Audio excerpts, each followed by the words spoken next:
BX1+. Le face-à-face. Avant cela, on va revenir sur les conclusions de cette commission Covid-19 du Parlement bruxellois. On a déjà parlé tout à l'heure, on avait envie de prolonger un petit peu ce débat en donnant la parole à d'autres parlementaires, histoire d'entendre le plus grand nombre de groupes politiques possible. On est en ligne avec David Lester du Mouvement Réformateur, Françoise De Smet du PTB et Ahmed Moussine d'Ecolo. On leur donne la parole dans un instant, mais avant tout, on fait un petit rappel des principales recommandations de cette commission. Vanessa Lullier.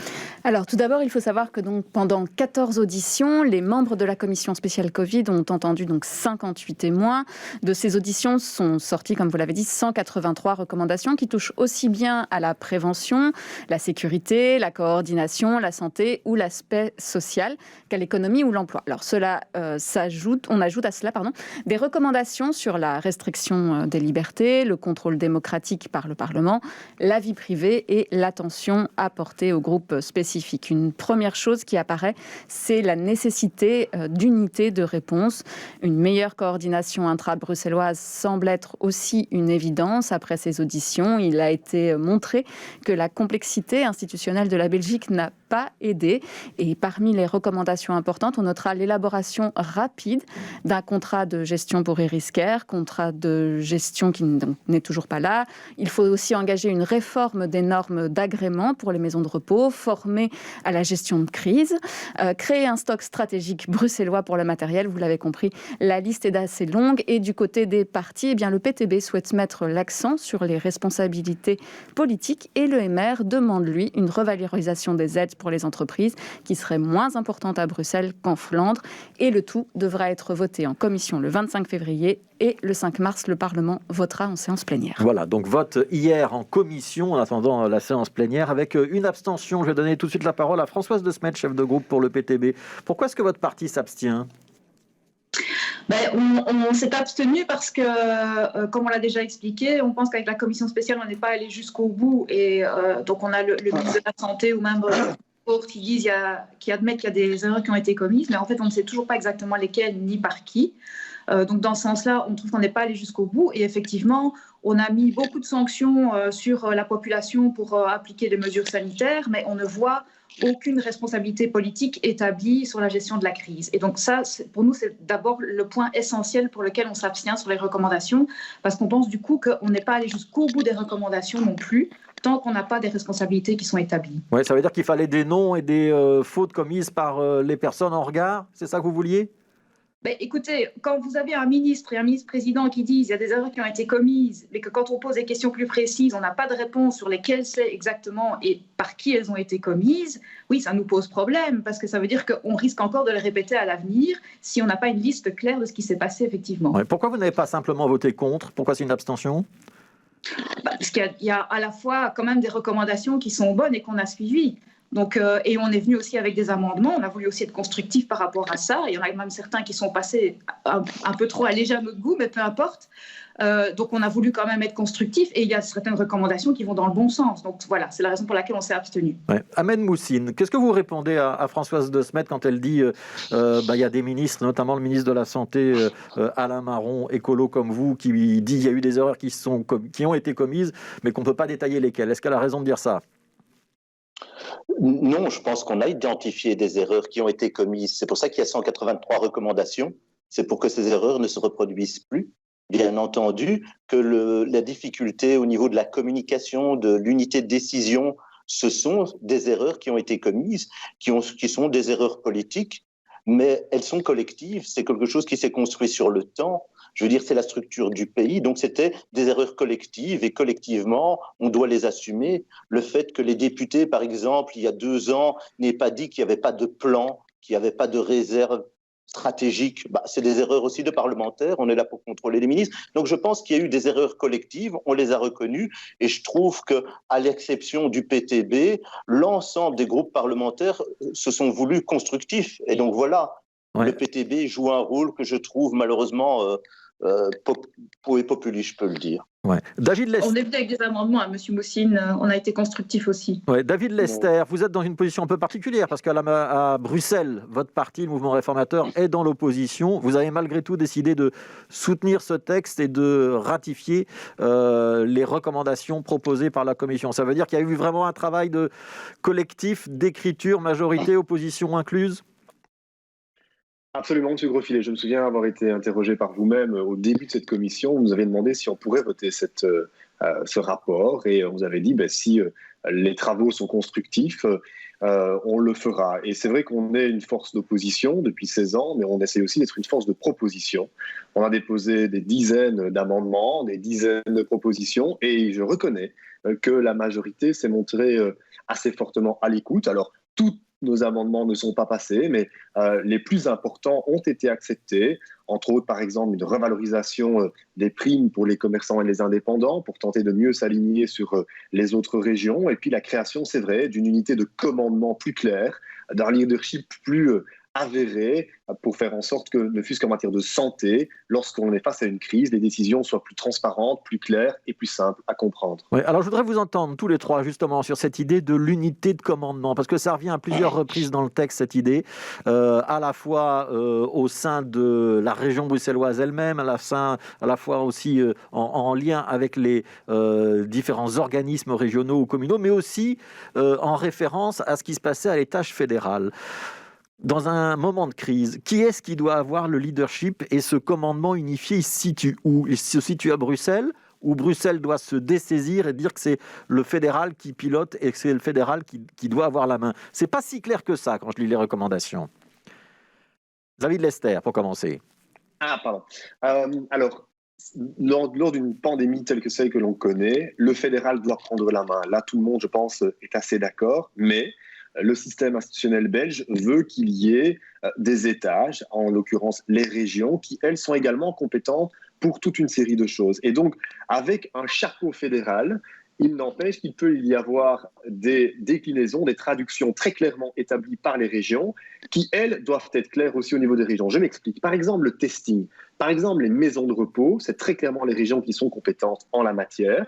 Il n'empêche qu'il y a une ligne qui est tracée par le fédéral, mais lorsque les régions doivent exécuter ce qui est décidé au niveau fédéral, il faut que cette exécution-là soit la plus clairement édictée possible. Et là, c'est vrai qu'il a été constaté, et on a entendu lors de nos auditions, que par moment, l'articulation entre le ministre, Iris Kerr, le collège réuni, la haute fonctionnaire, n'était pas si évidente que ça, n'était pas si transparente que ça.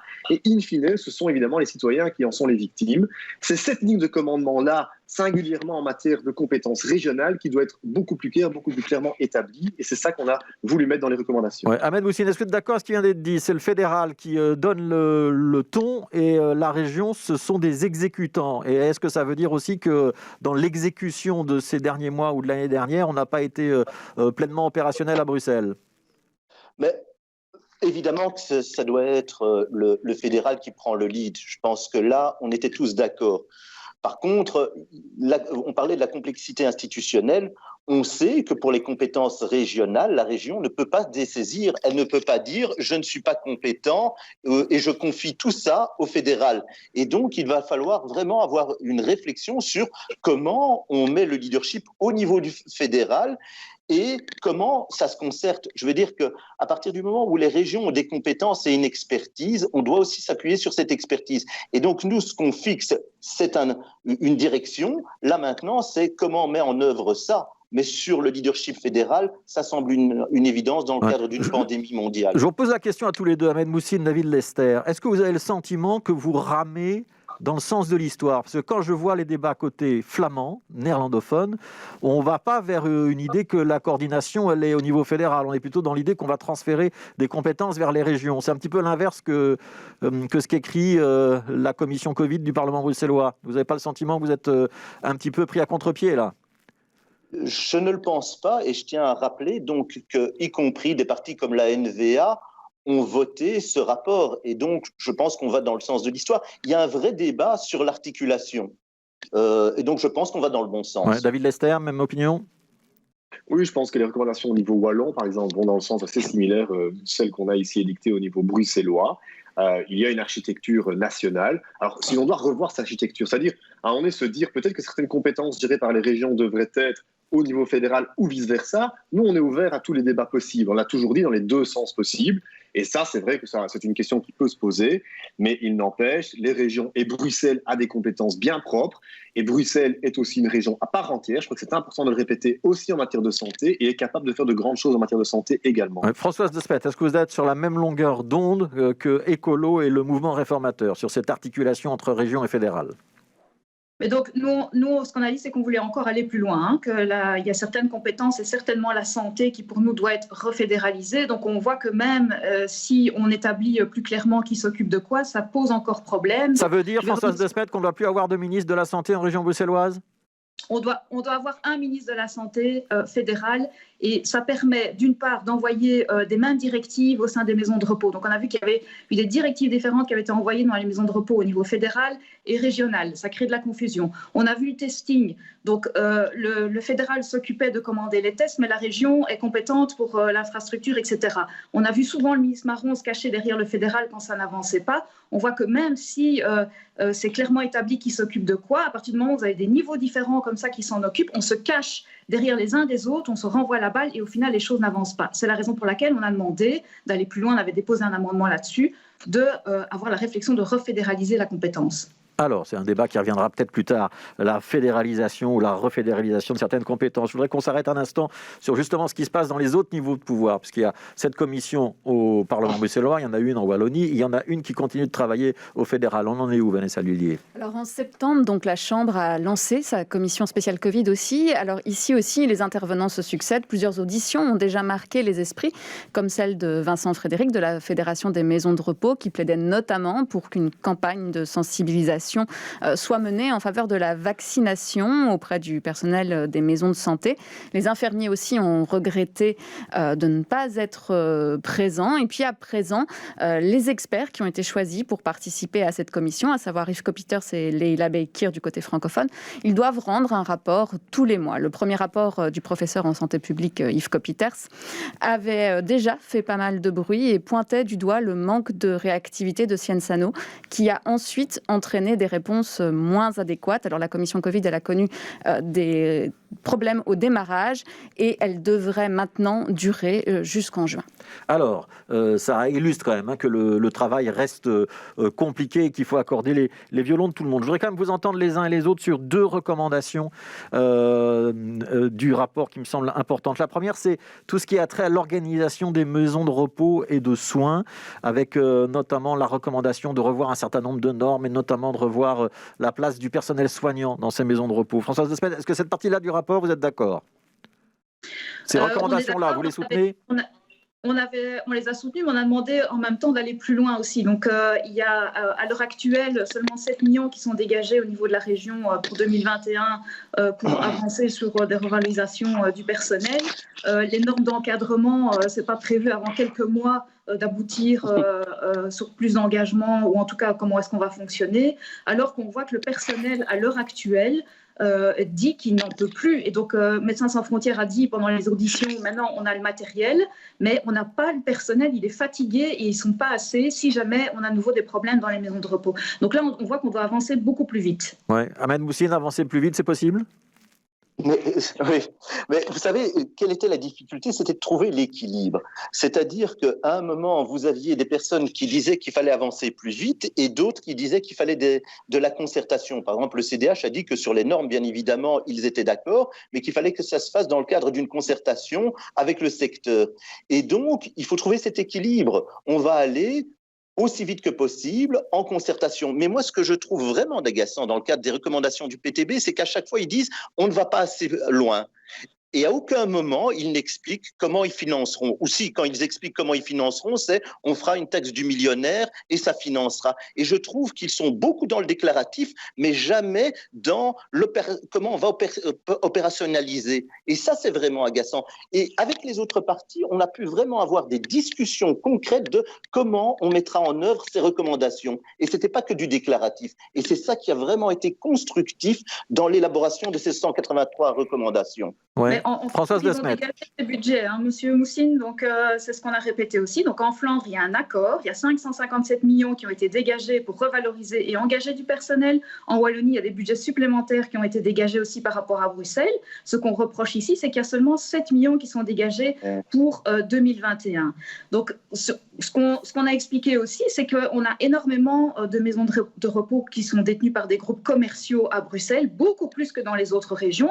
Il y a toute une réflexion à avoir là-dessus aussi, parce que ce sont aussi tous des subsides publics qu'on donne à ces grands actionnaires de groupes commerciaux. Ça veut dire qu'on ne doit plus verser de... Attendez, François Desmet, ça veut dire qu'on ne doit plus verser de subsides à ces maisons de repos qui relèvent du secteur privé et parfois de l'associatif? Mais on doit avoir une réflexion sur... Il y a quand même 70% des maisons de repos qui sont détenues par des groupes commerciaux. Je rappelle quand même, ce sont des gros groupes, des multinationales européennes qui font énormément de profits sur le dos des personnes âgées dans des maisons de repos où le prix est très élevé pour les familles et où on a vu dans le reportage de la RTBF où les conditions, parfois, c'est 3 € pour tous les repas de la journée qui sont offerts aux résidents. On ne peut plus continuer comme ça. Et donc, on doit avoir une réflexion sur comment est-ce qu'on va prendre en main, effectivement, les maisons de repos à Bruxelles. Alors, David Lester, la parole à David Lester pour l'instant. Réforme des maisons de repos. Donc, ça a déjà été annoncé par Alain Marron, mais il y a quand même un certain nombre de balises qui sont déjà dans le texte de la commission Covid du Parlement bruxellois.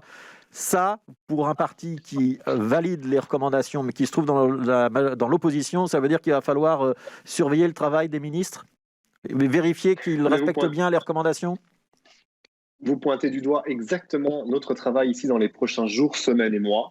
Ce n'est pas tout de se mettre d'accord sur 183 recommandations. Il ne faudrait pas après qu'on les range dans un tiroir et que ces recommandations prennent la poussière. Et donc, ça sera notre rôle, l'opposition, et je le dis déjà à M. Moussine, nous allons évidemment nous assurer que ces 183 recommandations sont exécutées. Et il n'y a pas de temps à perdre. On n'est pas à l'abri d'une nouvelle crise dans les prochains mois ou prochaines années. Par rapport aux maisons de repos, peut-être 2 ou 3 éléments. Le premier, c'est qu'il y a des maisons de repos privées, du secteur associatif ou du secteur privé, qui aussi fonctionnent très très bien. Et je crois qu'il faut aussi pouvoir leur tirer notre chapeau, parce que toutes ne sont pas mauvaises, ça c'est un. 2, par rapport aux normes d'encadrement, c'est vrai, là, vous ne nous en voudrez pas, on trouve quand même qu'ici, il est grand temps qu'on avance à ce niveau-là. C'est quoi les normes d'encadrement? C'est s'assurer, par exemple, que dans chaque maison de repos, il y ait également des services qui puissent faire en sorte que nos retraités, s'ils sont enfermés parce qu'il y a ce lockdown, aient suffisamment d'activité en interne pour qu'ils ne sombrent pas dans un phénomène de glissement que l'on a beaucoup trop connu pendant la première vague, par exemple, avec des résidents qui finissaient par malheureusement mourir, c'est vrai, plus de tristesse ou de désespoir que du Covid. Et donc ça fait partie d'un encadrement qu'il faut très rapidement pouvoir implémenter dans toutes les maisons de repos. Et puis le troisième point, c'est vrai, c'est par rapport à la valorisation salariale du personnel dans les maisons de repos. On le sait, le personnel dans les maisons de repos, mais aussi les institutions de soins à Bruxelles, sont parfois beaucoup moins bien payés qu'en Wallonie ou en Flandre. Ça va entre 50 et 200 € net, la différence. Et donc, je vous laisse imaginer la difficulté de garder du personnel de soins à Bruxelles, sachant que parfois, 5-10 km plus loin, vous pouvez être davantage mieux rémunéré. Je crois que là, il y a un gros effort budgétaire et politique à effectuer de la part du gouvernement bruxellois. Alors, je vais vous laisser 2 phrases à chacun pour conclure ce débat. On n'a pas le temps, je voulais parler d'autre chose, mais le temps file trop vite. Je voudrais juste avoir votre sentiment global et le mot qui, pour vous, caractérise ce rapport, ces recommandations et l'ensemble du travail de la commission Covid-19. Donc, un vrai exercice de synthèse. 2-3 phrases, pas plus, s'il vous plaît, chacun. On commence avec Ahmed Moussine pour Écolo. Ce sera simple. Maintenant, c'est la mise en œuvre de ces 183 recommandations et je pense que la majorité et l'opposition travaillera à le faire. Françoise Desmet pour le PTB. Moi, je vais reprendre ce qui a été dit notamment dans le rapport d'Amnesty aussi sur les conclusions de ce qu'on a vu dans la commission spéciale, c'est que tout le monde est compétent mais personne n'est responsable et donc on va continuer à poser ce problème qu'il n'y a pas eu de responsabilité politique établie. Et David Lester pour le mouvement réformateur. Deux choses. Un, en effet, les mots n'ont aucune valeur quand les actes sont à l'opposé. Donc, on va vérifier que ce que l'on a écrit dans ces recommandations soit rapidement exécuté. 2, il faut que l'on poursuive également la réflexion. On s'est beaucoup concentré sur la première et le début de deuxième vague. On voit que maintenant, il reste encore des séries d'éléments où on doit travailler. La prime Phoenix qui ne va pas bien, les centres de vaccination qui doivent peut-être être multipliés. J'en passe et des meilleurs, donc le travail est loin d'être terminé en réalité. Merci à tous les trois d'avoir participé à ce débat. Donc, commission Covid-19, rapport adopté en commission à l'unanimité, moi une abstention et ça reviendra évidemment début mars en plénière. Mais l'essentiel, je pense, est déjà dit. Merci beaucoup à tous les trois. Dans un instant, on vous emmène en Australie.